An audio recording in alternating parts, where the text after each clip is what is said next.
The Monster Bed by Jean Willis and Susan Varley.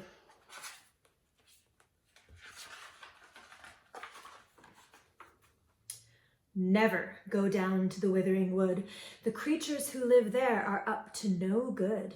There are gnomes that are nasty and trolls that are hairy, and even the pixies and fairies are scary. Oh, never go down there unless you are brave, for you might wander into the dank, gloomy cave where a monster named Dennis resides with another and much larger monster who's Dennis's mother. For a monster, young Dennis was very polite. He tried very hard not to bellow and bite. But one night he bellowed, "I won't go to bed! I'm frightened! The wee monster said. His mother said, "Why, there's no reason for fright. I'll give you your bear. I won't turn off the light." "The humans will get me," cried Dennis. "They'll creep under my monster bed while I'm asleep." "Oh, no, dear," his mother replied. "That can't be. Humans are only in stories, you see. Because they're not real, they won't trouble your rest. Get into bed now, dear. Mama knows best."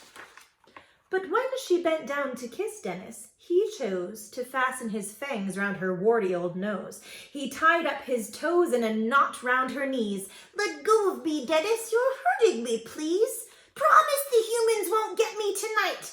"Yes, dear, of course," said his mother. "Sleep tight."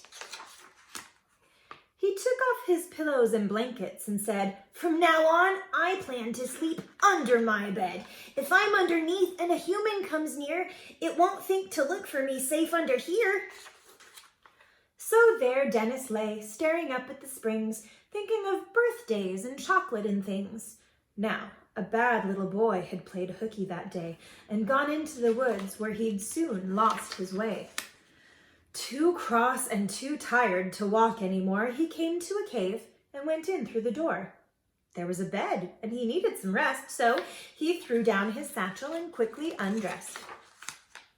But somehow he didn't feel sleepy. He said, "If my mother was here, she'd check under the bed in case there's a monster or goblin or elf."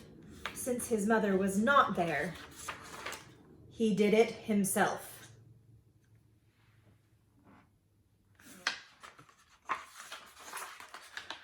From now on, dear reader, you'd better behave. Don't go to the woods or to Dennis's cave, or you might meet his mother. Just think how you'd feel if she were to tell you that you are not real.